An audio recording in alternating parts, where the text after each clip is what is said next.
Habang magkayakap ay napakadaming gustong sabihin ng ating bida sa kanyang mahal katulad ng patawad dahil sa matagal niyang pagbalik.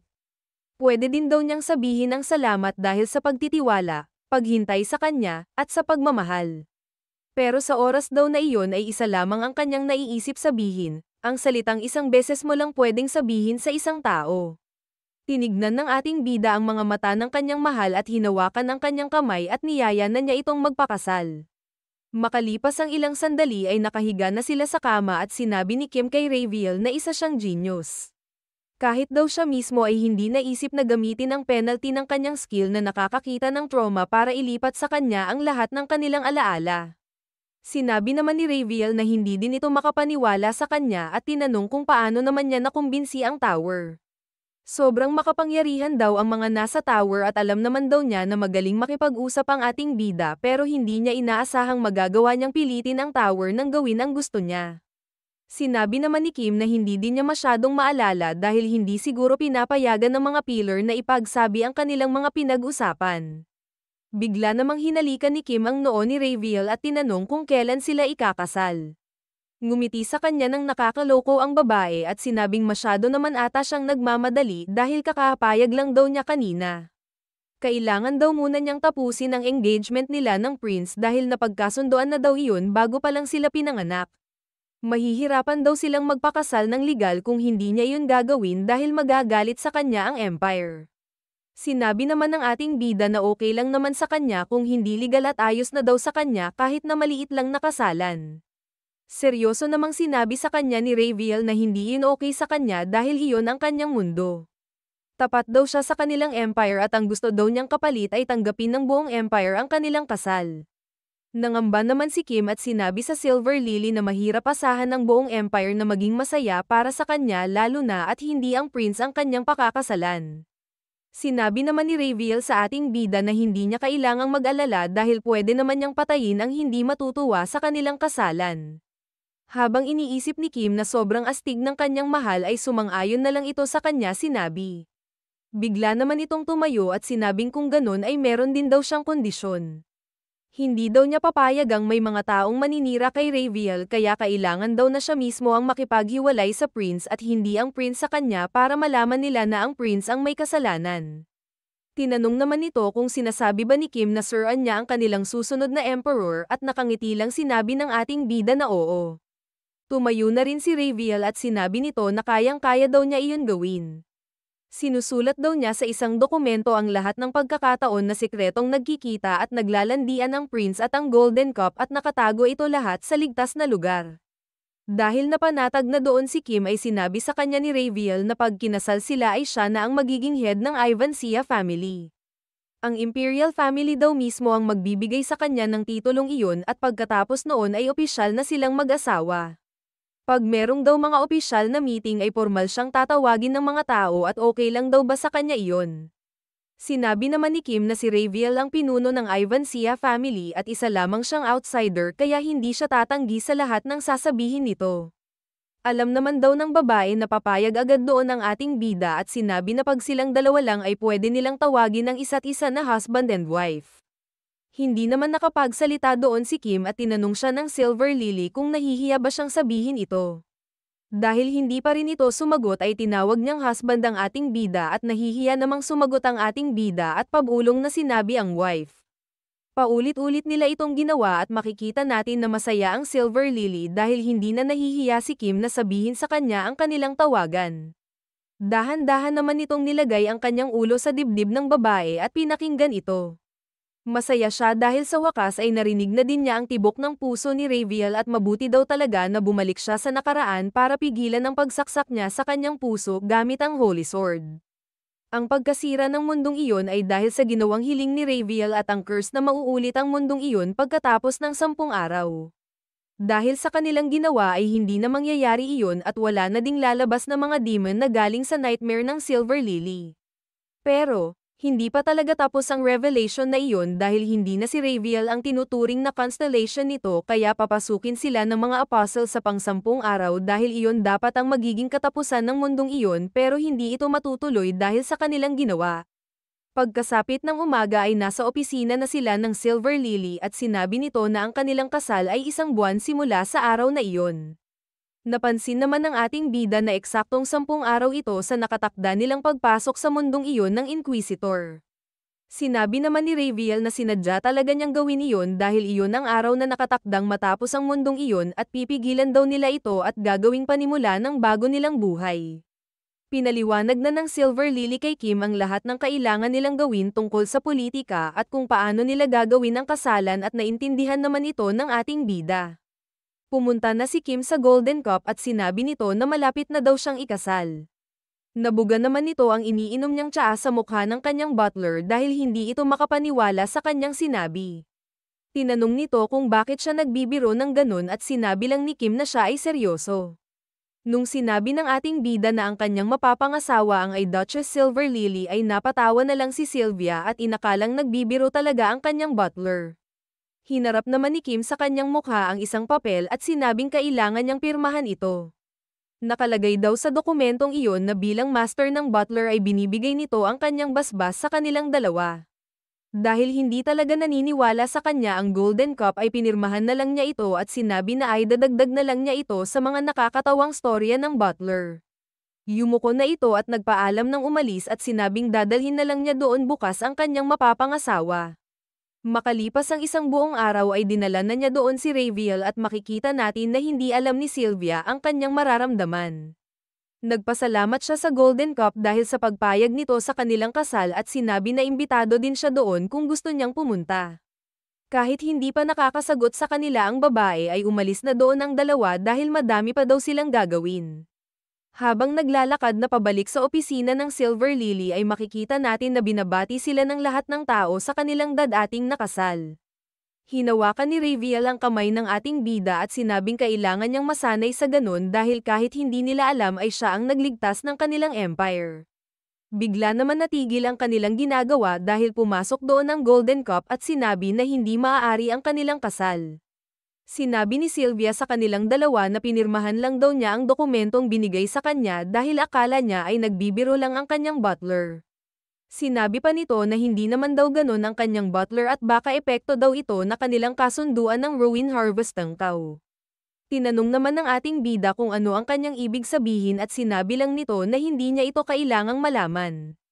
Pumunta na ito sa tapat ng pinto at sinabi na hindi daw niya mapapatawad ang ginawa nilang dalawa sa kanya at pagsisisihan nila ito. Makalipas ang 20 days ay dumating na doon ang Inquisitor at meron na lang silang 10 araw para sa kanilang kasal at sa katapusan ng mundong iyon. Tinawag naman agad ng King of Death at Inquisitor at sinabi nito na papasukin ng mga constellation at ng kanilang mga apostle ang mundong iyon sa susunod na 10 araw. Kung pwede daw ay tulungan niya silang maghanda sa nagiging gera para protektahan ang mundong iyon. Pumayag naman doon ang Inquisitor at habang ginagamit nito ang kanyang skill ay inisip ng ating bida na kakayanin nila ito. Bigla namang nagsalita ang bata at sinabi nito na kahit magkakalayo ay konektado pa rin ang iba't ibang mundo kahit papano.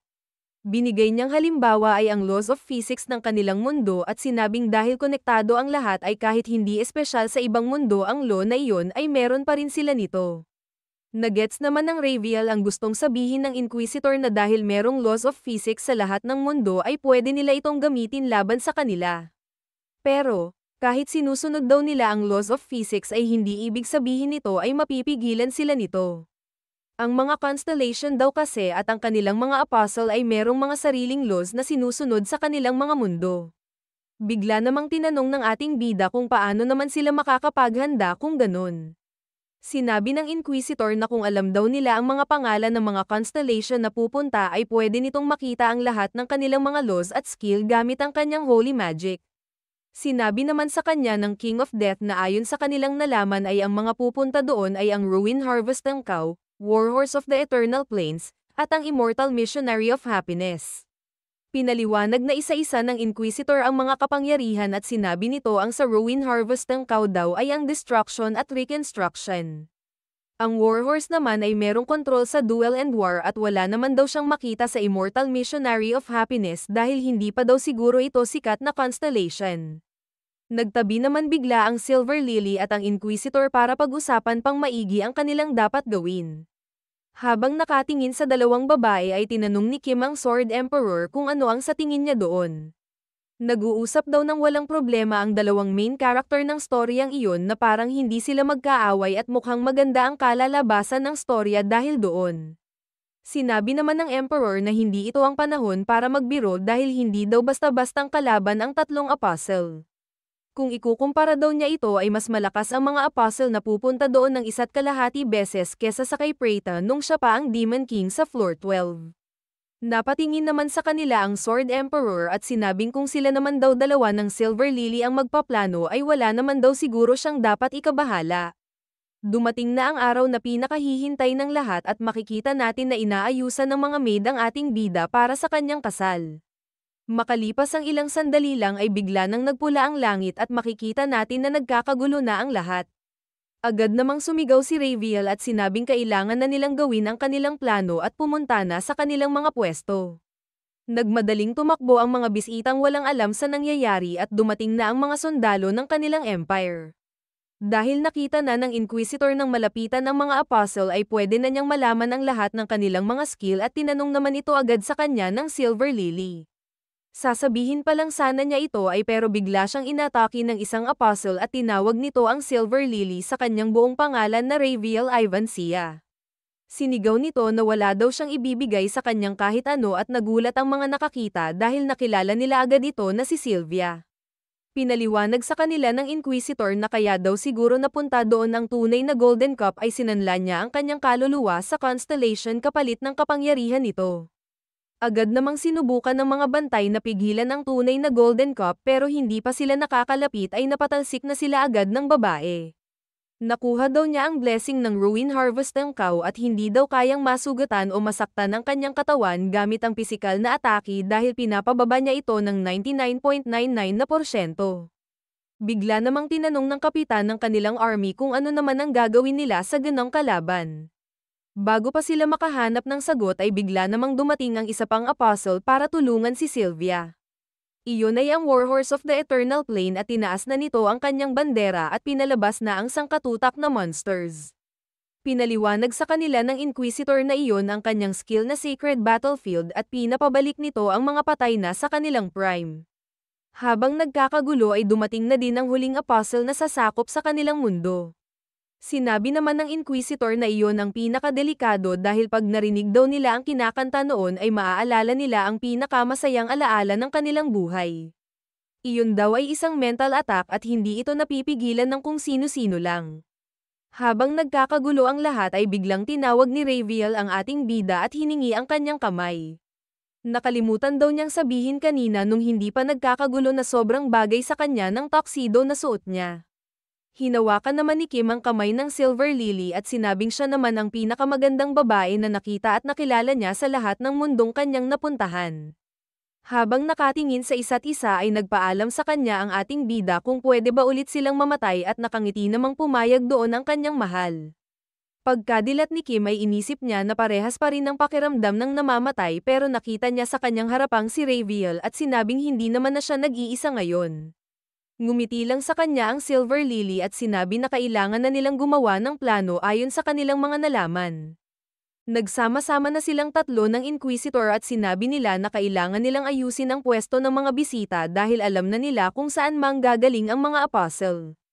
Sinabi din ng Inquisitor na kung meron daw palang kalaban na gumagawa ng mental attack ay kailangan nilang bawasan ang mga bisita para hindi na sila madamay.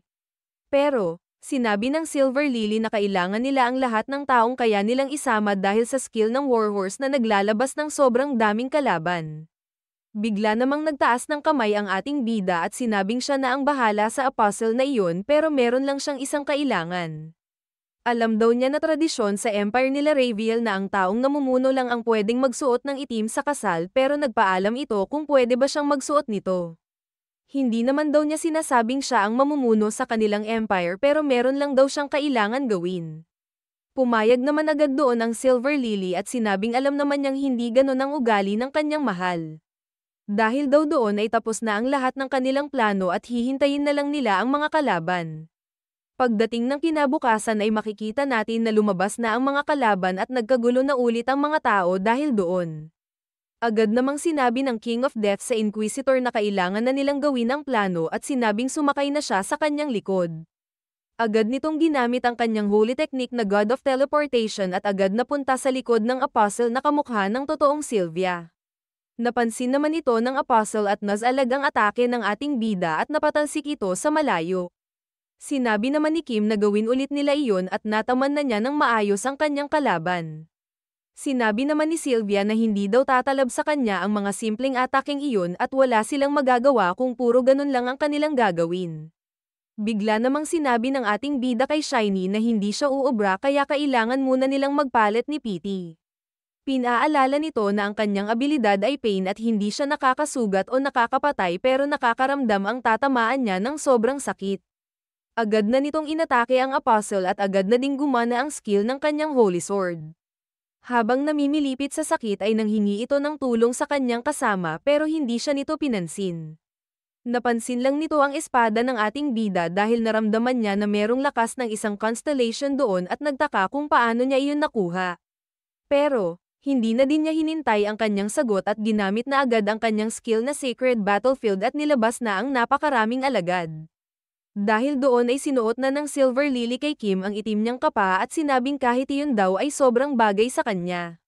Nagpasalamat naman kay Raviel ang ating bida at sinabing simula ngayon ay siya na ang bahala sa kanilang kalaban. Tinaas nito ang kanyang espada at ginamit na ang skill na Ghoul Reincarnation. Lumabas na doon ang lahat ng mga alagad ng ating bida kasama na ang mga demonic cult at pati na rin si Preta nung siya pa ang Demon King sa floor 12. Bigla namang lumapit kay Kim ang isa sa mga cultist at sinabi na parang pangkasal daw ang kanyang suot. Nagulat naman ang lahat nung narinig nila ang sagot ng kanilang Vice Lord na ikakasal nga siya sa araw na iyon. Nagtanong ang mga chismosa kung sino naman ang kanyang mapapangasawa at tinuro nito ang Silver Lily. Habang busy si Raviel sa pag-utos sa kanyang mga kasamahan ay sinabi ng mga demonic cultist na sobrang ganda daw ng mapapangasawa ng ating bida. Tinanong naman siya agad ng mga ito kung anong realm na ang nasakop ng kanyang asawa at sinabi ni Kim na wala siyang alam sa martial arts. Nagbulungan naman agad ang mga ito at sinabing paano naging asawa ng pinuno ng demonic cult ang isang babae na hindi marunong ng martial arts. Nung sinabi naman ng ating bida na kabilang naman si Raviel sa pangalawang pinakamataas na pamilya sa kanilang empire ay bigla namang nagbago ang mga isip nito at parang payag na sila sa kanilang kasalan. Bigla namang nagsalita ang Demon King at tinanong kay Kim kung ano ang maipaglilingkod nito sa kanya. Sinabi ng King of Death na ang mga nakikita nilang kalaban ay galing sa isang apostle at sila ang dahilan kung bakit hindi natuloy ang kasal ng kanilang master. Nung narinig nila ang sinabi ng ating bida ay bigla nang ginamit ng mga demonic cultist at ng Demon King ang kanilang buong lakas dahil naapektuhan din sila ng skill ng Warhorse of the Eternal Plains. Agad naman sinabi sa kanila ni Kim na patayin nila ang lahat ng kalabang makikita nila at umatake na ang mga ito ng sabay-sabay. Hindi naman makapaniwala ang Warhorse dahil naramdaman niya na isang constellation ang Demon King. Hindi niya naiintindihan kung paano napapasunod ng isang hamak na tao lang ang isang constellation na kagaya nito. Dahil sa lakas ng mga demonic cultist ay natalo nila ang halos lahat na nilabas ng Warhorse na alagad.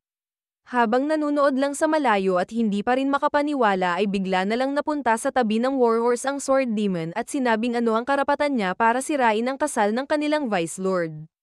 Madali niya itong natalo at tinaas niya ang ulo ng Apostle para ipaalam ito sa lahat. Bigla naman nang dumating ang huling Apostle at makikita natin na tinugtugtog na nito ang kanyang kanta para sa mental attack. Habang gumagawa ng barrier ang Inquisitor ay sinabi sa kanya ng ating bida na ang sa tingin niya ay hindi nila kailangan noon. Kung tama daw ang kanyang iniisip ay hindi sila tatablan tatlo ni Raviel kahit gaano pa nila kalakas marinig ang kanyang kanta. Nung tinihil ng Inquisitor ang paggawa ng barrier ay agad nitong napansin na hindi nga sila naapektuhan ng mental attack at tinanong sa King of Death kung ano ang kanyang ginawa. Napansin din naman ito ng Apostle at nagtaka kung bakit hindi siya tinatablan nito. Nung tinanong ng Apostle si Kim kung wala ba siyang masayang alaala ay nakangiti lang nitong sinabi na wala. Sinabi ni Kim na halos buong buhay niya ay puro na lang lungkot, pagkawala ng kasama, pag-abandona, at kung ano-ano pang rason para hindi siya maging masaya. Pero, kaya daw siya hindi tinatablan ng skill ay dahil ang natatangi niyang kasiyahan ay ang oras na iyon dahil iyon ang araw ng kanyang kasal. Pagkatapos noon ay nakahanap ng tiyempo ang Inquisitor kaya ginamit nito ang kanyang holy technique sa King of Death. Napadpad ito sa likod ng Apostle at dahil doon ay madali na lang niya itong natalo at nawala na ang kanyang mental attack na spell.